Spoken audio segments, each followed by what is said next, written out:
Assalamualaikum warahmatullahi wabarakatuh. Perkenalkan, nama saya Megawangi dari kelas 10 ADP 5. Saya akan menjelaskan tentang dampak penjajahan bagi bangsa Indonesia dalam bidang ekonomi.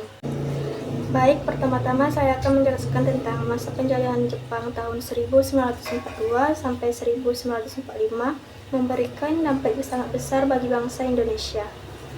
Tidak hanya dalam bidang politik dan sosial, tetapi juga ekonomi. Jepang menerapkan sistem ekonomi perang yang bertujuan untuk mendukung kepentingan perang mereka. Sistem ini mengakibatkan perubahan yang signifikan dan sebagian besar merugikan perekonomian Indonesia. Berikut adalah dampak penjajahan Jepang bagi bangsa Indonesia dalam bidang ekonomi. Yang pertama, sistem ekonomi perang. Jepang menerapkan sistem ekonomi perang di Indonesia dengan tujuan untuk mendukung kebutuhan perang mereka melawan sekutu. Sistem ini mengalihkan seluruh sumber daya ekonomi Indonesia untuk kepentingan perang Jepang, sehingga rakyat Indonesia mengalami kesulitan ekonomi yang parah. Yang kedua, penguasaan aset ekonomi. Jepang mengalihkan alih seluruh aset ekonomi yang sebelumnya dikuasai oleh Belanda seperti perkebunan, pabrik, bank, dan perusahaan penting lainnya. Mereka juga menguasai sumber daya alam Indonesia seperti minyak bumi, timah, dan nikel.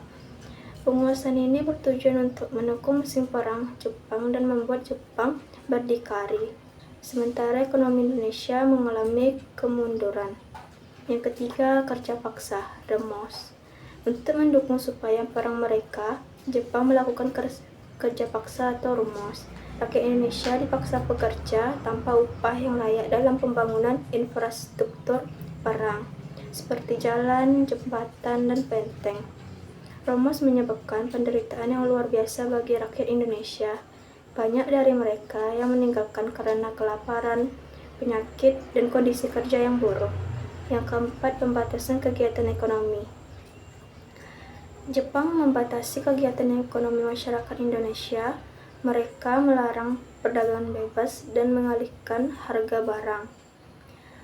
Hal ini menyebabkan kelangkaan barang dan inflasi yang tinggi. Masyarakat Indonesia mengalami kesulitan dalam memenuhi kebutuhan sehari-hari, sehingga tingkat kemiskinan meningkat drastis. Kelima, kerusakan infrastruktur. Penjajahan Jepang menyebabkan kerusakan infrastruktur yang parah. Banyak jalan, jembatan, dan bangunan yang hancur akibat perang. Kerusakan ini menghambat kegiatan ekonomi dan mempersulit pemulihan ekonomi setelah perang terakhir. Yang keenam, krisis pangan. Prioritas Jepang pada perang menyebabkan sektor pertanian dan produksi perang berangkalai. Banyak petani yang dipaksa menjadi REMOS, sehingga produksi perang menurun drastis.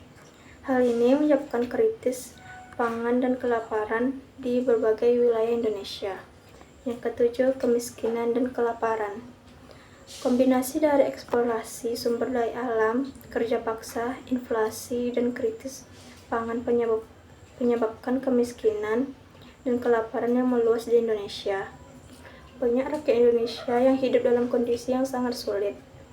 Yang ke-8, hiperinflasi. Pada akhir masa pendudukan Jepang dan awal kemerdekaan Indonesia, negara ini mengalami hiperinflasi yang sangat parah. Hal ini menyebabkan oleh peredaran mata uang Jepang yang tidak terkendali dan tidak ada jaminan. Hiperinflasi menyebabkan nilai mata uang Indonesia sangat rendah dan harga barang-barang melonjak tinggi.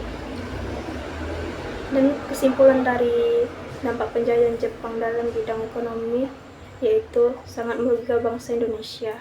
Sistem ekonomi perang yang diterapkan oleh Jepang menyebabkan kerusakan ekonomi yang parah, kemiskinan, kelaparan, dan penderitaan rakyat Indonesia. Setelah Jepang menyerah kepada sekutu dan Indonesia merdeka, bangsa Indonesia harus berjuang keras untuk memulihkan kondisi ekonomi yang terpuruk akibat penjajahan Jepang. Segitu penjelasan dari saya. Wassalamualaikum warahmatullahi wabarakatuh.